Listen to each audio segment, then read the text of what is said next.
I once sat next to someone, and within just a few minutes, it felt like my mind was being suffocated. No knives, no shouting. Just a deep, bone-weary exhaustion, as if part of my life energy had been stolen without me even noticing. No conflict. No clear reason, just, I wasn't myself anymore. Have you ever walked away from a conversation feeling like you just escaped a silent nightmare? You couldn't explain why, but something inside you whispered, "They're not okay. I'm not safe." And the strange part? That someone might have been a close friend, a kind coworker, or even an ex who still speaks gently every time you meet. I used to think only the ones who scream in your face or insult you in public were toxic. But no, real toxicity isn't always loud. It's quiet, subtle, and incredibly patient. It comes in compliments, tender glances, warm hugs, and heart-to-heart talks. Then it plants seeds of doubt in your head. Am I being too sensitive? Am I just being selfish? Why do I feel guilty for just wanting peace? An old friend once told me, "Some people enter your life not to love you, but to study you." I thought he was joking. Now I know he WASN single quotes D. Because some people aren't just toxic. They don't show up to hurt you once or twice. They arrive as if programmed to infiltrate, to analyze, to manipulate, to break you from the inside through gentle smiles and calculated care. We often use the word demonic metaphorically. But if you've ever survived a relationship with someone like that, you'll understand some souls aren't fully human. They don't just hurt you. They make you doubt your own feelings, betray your own instincts, and eventually disconnect from what makes you strong. You might be thinking of someone right now. Someone who always shows up when you're at your weakest. Always says things that seem to be for your own good. But after every interaction, you feel more empty, more diminished, more lost. Maybe you've never put a name to them. Maybe you've kept making excuses for them. But today, I want you to look straight into that darkness, not to be afraid of it, but to understand it. Because if we can't tell the difference between those who come to heal us and those who come to take control, we'll eventually lose the most precious thing we have, our own mind. If what I just said brings to mind a face, a situation, or maybe even yourself, you are not alone. Here on True Stoic Way, I don't just tell stories like these. Together, you and I break them down, understand them, and rise above them with unshakable logic and a heart that refuses to compromise. So if you want to build a mind sharp enough to see through masks and strong enough to resist the poison hidden in sweet words, hit subscribe, turn on the bell, and leave a comment saying, "I saw the signs." We'll walk this path together, one step at a time, and you won't have to walk it alone. In the next episode, I'll share with you 5 unmistakable signs that someone wasn't sent by angels, but by darkness. And the most dangerous part?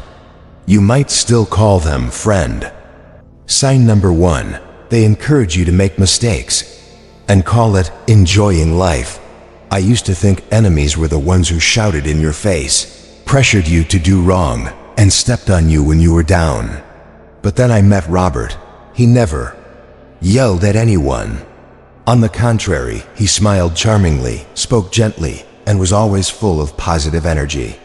Everyone liked Robert, and so did I, at least for a while. When I decided to quit drinking, it was one of the hardest periods of my life. I had once been that drunk guy laughing in the crowd and crying alone in an empty room. But then I stood up. I told myself, not a single drop more. I cut off all late-night hangouts, avoided familiar places, and started over. And that's when Robert called. He invited me to a small get-together, just a few old friends. Nothing big, he said. People just miss you. I hesitated, but eventually went. And just like he said, it was a chill, fun evening. Until he handed me a drink. Just one, Robert smiled. You deserve it, come on. You're not a monk, right? I refused, but he didn't pull the glass back. He just tilted his head slightly, still wearing that friendly smile. "You've been trying so hard. Don't be so hard on yourself." I drank. And what followed was a week I'd rather not remember. There are people who don't need to shout "do it" at you. They just need to whisper at the right moment, pat your shoulder at the perfect time, and plant a tiny seed of doubt in your heart that you're being too hard on yourself, that you're missing out on life, that a little indulgence is just human. But they don't say that to liberate you. They say it because they can't stand the light of the discipline you're pursuing. You see, when you start to change, when you begin to live consciously, with boundaries, with standards, you unintentionally become a mirror that reflects the weakness and stagnation in the people around you. And not everyone is ready to face their true reflection. So instead of changing themselves, they'll try to pull you back down, so the both of you can fall together, laugh together, regret together, but no one has to feel left behind. I first realized this when another friend, not Robert, told me after a group meeting, "You seem too sober these days, a bit distant." I laughed it off. But that night, I couldn't stop thinking, why is sobriety seen as distance? Why does choosing control look like betrayal? And then I understood. They didn't hate me. They hated what I represented. Willpower. Here's a hard truth. Some people only exist in your life when you're weak. They like you when you're vulnerable, easy to sway, easy to pull along. But the moment you set boundaries, the moment you start waking up, the moment you start stepping out of the shadows, they won't say, "I'm proud of you." They'll say, "Oh wow, changed, huh? You're no fun anymore. You're getting kinda uptight." They'll say it with laughter. But it's not a joke. It's a desperate cry, not for you, but for themselves. They want you to stay, so they don't have to face the fact that they're stuck. Stoic philosophy taught me this. No man is free who is not master of himself. Epictetus, you are not truly free if you can't master yourself. And you cannot master yourself if you let others distort the truth.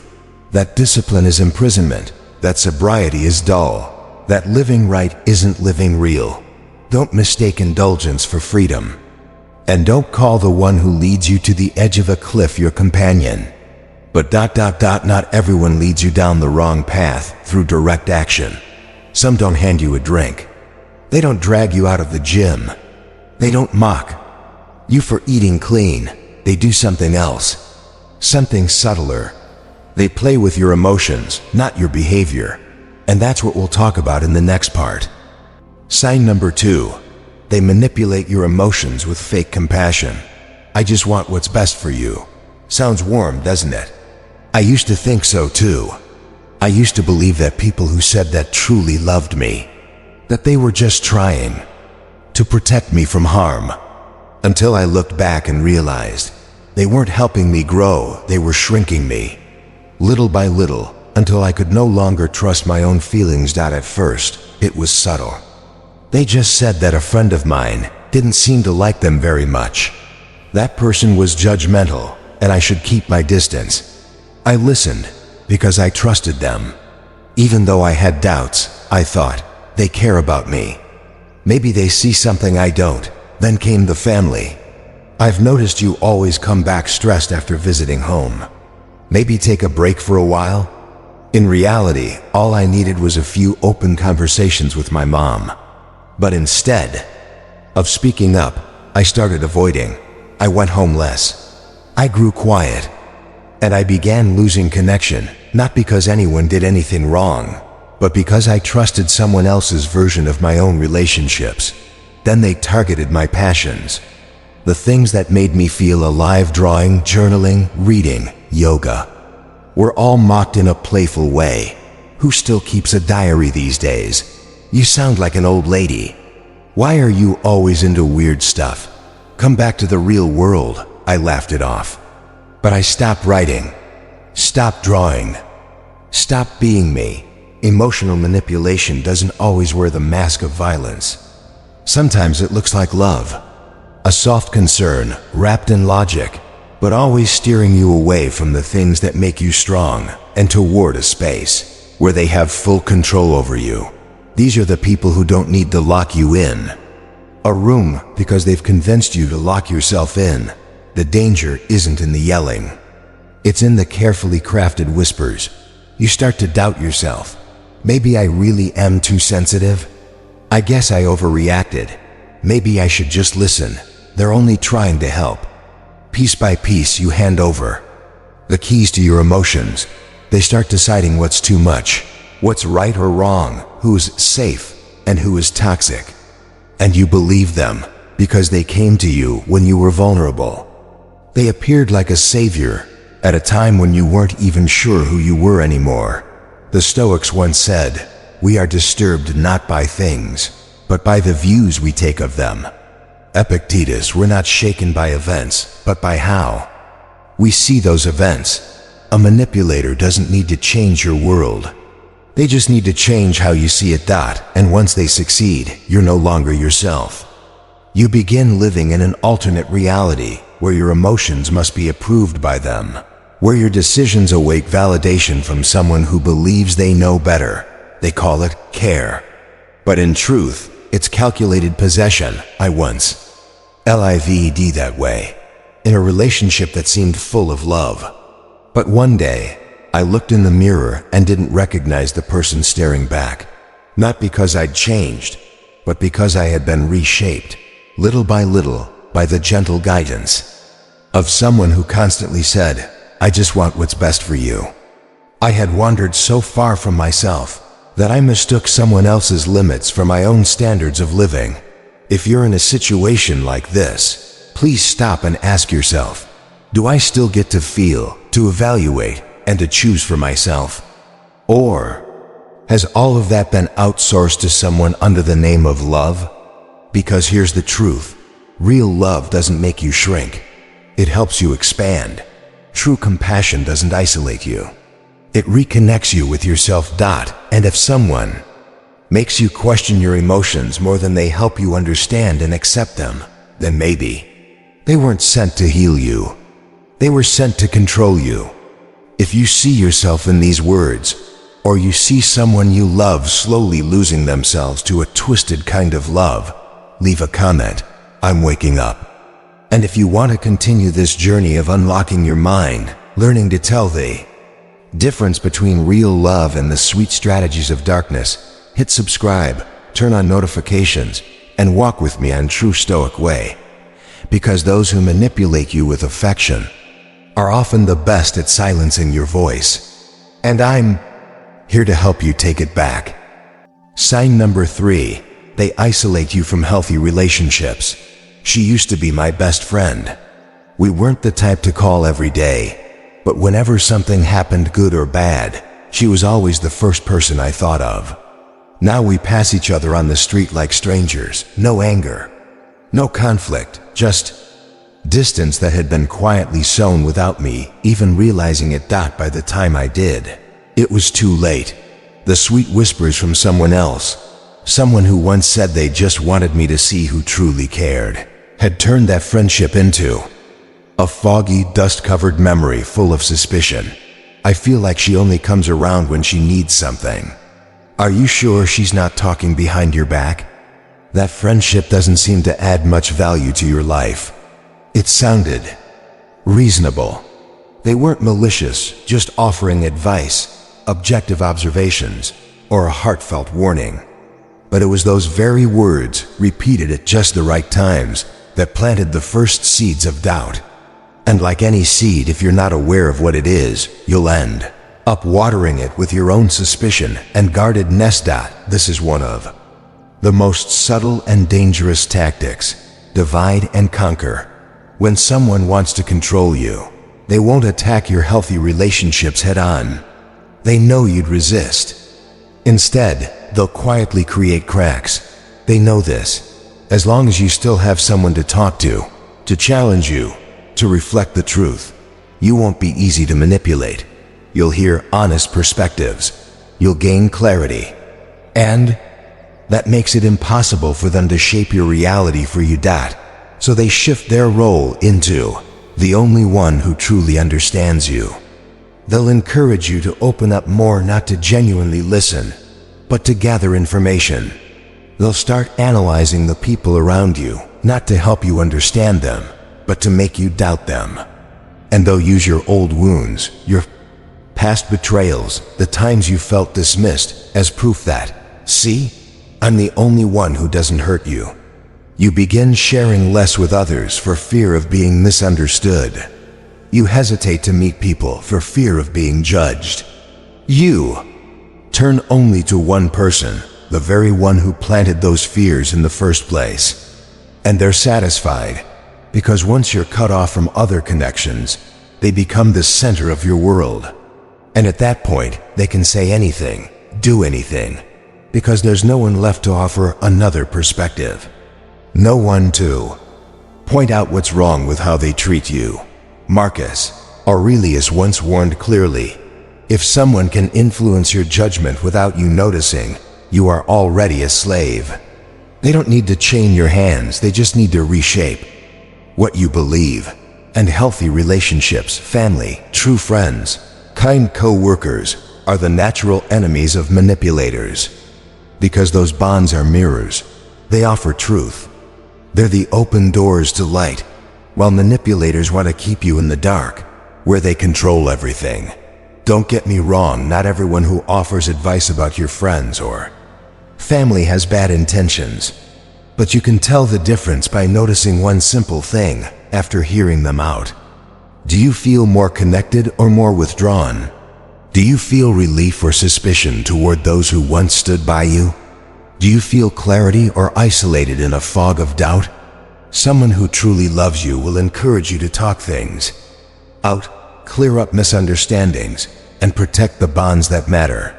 A manipulator, no matter how softly they speak, will slowly cut each thread, connecting you to the world outside of them. And once you've been isolated, once they are the only person you share with, seek validation from, or ask for advice, that's when they begin to drain you. Not by yelling, not by threats, but by making you believe that you need them to live right. They're the only one who understands you, and that without them, you'll fall back into the same darkness others brought into your life. That is the greatest deception, because they are the darkness, but they've succeeded in making you think you're clinging to the light.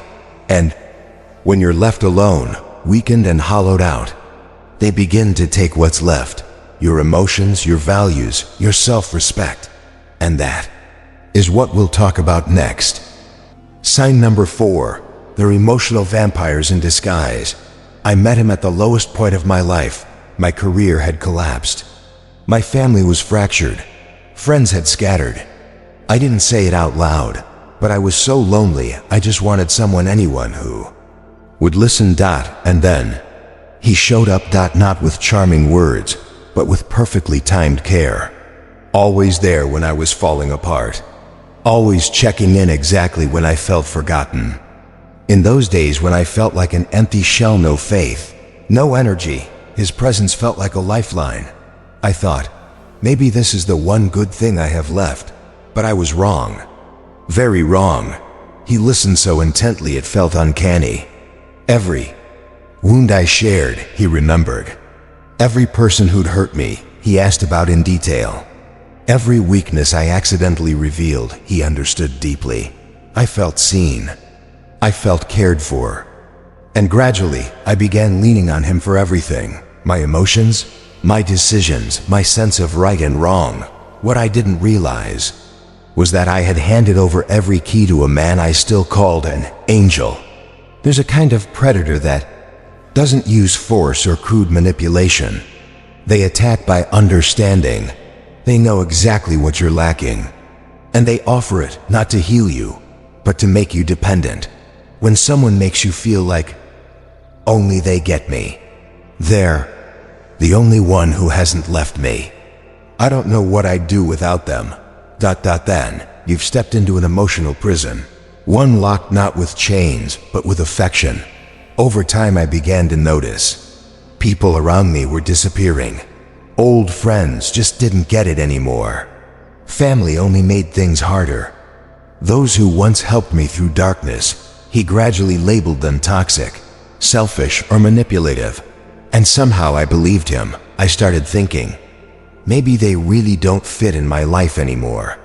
I stopped confiding in others, stopped calling, stopped meeting, checking in. Whenever I was sad, I turned to him. Whenever I needed to make a choice, I asked him. Whenever something felt off, I stopped trusting myself and waited for his perspective. I had become an exclusive energy source for someone who only took, never gave back. This is a dangerous psychological mechanism known as emotional scarcity. It happens when someone cuts you off from all other sources of healthy emotional connection and leaves only themselves in your world. They create a state of spiritual starvation. You crave validation. You ache to be heard. You yearn for a safe place to lay down your pain. And because only one person seems to offer that, you'll do anything to keep them from walking away. You mold yourself to their needs. Stay silent when your gut says something's wrong. Accept restrictions, criticism, even control, as long as they stay close. That's when they begin to feed, not on blood, of course, but on your emotions, your self-worth, your ability to resist, and eventually your entire sense of identity. Stoic philosophy once taught, guard your mind like a fortress. A fortress doesn't allow just anyone to enter. And it certainly doesn't let strangers come in. Redraw the maps, change the gates, then call it protecting you. Emotional predators always arrive when your door is wide open. But you have the right to close it. You have the right to ask, why do I feel smaller around this person? And if the answer sends a chill down your spine, you already know what to do. I remember the exact moment I truly woke up. I had just shared something deeply personal, and instead of comforting me, he brought it up later at a totally inappropriate moment. As a half joke, I felt exposed, ashamed, and suddenly, I understood. I had handed my whole self to someone who had no intention of protecting it. I had confused being heard with being harvested, confused closeness with dependence, confused a kind person with an emotional vampire in a perfect mask. And the scariest part, I'm not the only one. There are so many out there who, in their weakest moments, opened their hearts and unknowingly let predators walk in through the gentlest words. They didn't shout. They didn't attack. They didn't blame. They just planted one single seed of fear, the fear of being alone, belief that without them, you're nothing. And just like that, you gave them everything, not because you were forced, but because you thought it was love. But sometimes what you call love is actually your fear of abandonment, wrapped in a gift box labeled care. And once that fear has taken root, you don't need to be manipulated. You don't need to be scolded. You'll lock yourself in the cage. And once you've built that prison from the inside, the next one who arrives won't bring affection. They'll bring fear, fear planted like a prophecy. And that is what we'll talk about next. Sign number 5. They plant fear like a toxic prophecy. Some people don't need to do anything cruel. They just talk enough about how cruel the world might be, and you'll start pulling back from life on your own. They don't shout. They don't threaten. They don't control you outright. They just sit there with skeptical eyes, a slow voice, and a stream of realistic reminders, like, you still trust people in times like these? Go ahead, see how fast you get burned. Someone like you, open up and you'll be used. Careful. You never know who's watching. See, they don't forbid you from dreaming. They just paint the sky with so many warnings that you stop dreaming on your own. I once knew someone like that. At first, I thought, he's just being realistic, just reminding me to stay cautious. But over time, I realized I wasn't doing anything new anymore. I stopped going places, stopped trying new things, stopped opening up to new people. I started living in defense mode, not because I was truly afraid, but because I had absorbed his fear. Fear is contagious. It doesn't need to be logical. It only needs to be repeated often enough, convincingly enough, by someone close enough. Like a psychological virus, fear spreads from their wounded world into your most vulnerable corners. One well-meaning comment at the exact moment you're hesitating becomes the lock that shuts the door. Thinking of starting a business? They'll tell you about 5 people who lost everything. Want to open your heart to someone? They'll remind you of the one who betrayed you last year. Thinking of trying something new? They'll highlight the risk, the loss, the regret you'll never undo. And then you don't move forward, not because you're incapable, but because you let someone else redraw your map, with warning signs at every turn. They call it being honest, or just looking out for you, or keeping it real. But in truth, they're projecting their fear onto the world and pulling you in to live within it. They have no idea how much it took for you to open up again, to try again, to believe again. And now, with just a few fear-wrapped phrases, you're back in your shell. Cold, sealed, alone. Stoicism teaches our minds become dyed with the color of our thoughts. Marcus Aurelius: if all you hear are worst-case scenarios, if all you believe are the darkest outcomes, if all you see are risks, then you're not living by logic anymore. You're living by someone else's fear map. They didn't imprison you. They just painted your windows gray and whispered, "It's dangerous out there, better stay in." The tragedy is, you believed them, and you stayed inside that painted house for years, thinking you were safe, when in fact you were just being limited. As a child, you dreamed of flying. Then someone said, "Be careful, you'll break your neck." So you stored the dream away in a drawer. When you wanted to love, someone said, "You'll just get betrayed." So you locked your heart. When you wanted to stand up, start fresh, or chase a vision, someone shook their head, "Don't be reckless." You nodded, smiled, and stayed put. But deep inside, a faint voice whispered, "This isn't me." You used to be bold. You used to believe. You used to love. You used to live. Now, you don't dream. You defend. Step back. Look around. Ask yourself, is there someone who makes the world feel smaller, darker, or more dangerous every time you talk to them? Is there someone who makes you feel naive for still believing in good? If so, they weren't sent to protect you. They're not your guardian angel. They're a prophet of darkness, someone whose life has been full of disappointment, bitterness, and distrust. And they want you to join them in that fear, because if you still dare to dream, you remind them that they gave up. So, if someone makes your world feel narrower every day, be careful. You're not becoming more rational. You might just be getting programmed by someone else's fear. And if you've ever felt that way, comment, "I'm reopening my map." And if you want to walk with me as we clear the fog and reclaim your vision, then subscribe and join the Stoic journey here at True Stoic Way. Because the world isn't only danger. It only seems terrifying when you're forced to see it through the eyes of someone who's forgotten how to trust. Conclusion: darkness only exists when you don't turn on the light. If you've ever felt drained after being around someone, if you've ever doubted your own emotions, if you've cut off good relationships because someone planted seeds of doubt in you, if you've found yourself shrinking, dreaming less, living less after every conversation with a close person, then know. You're not crazy. You're not too sensitive. You're not weak. You're waking up. You're waking up from a game, carefully wrapped in sweet smiles and loving advice. You're beginning to clearly see what you used to only sense with your intuition, that some people don't come to love, they come to control.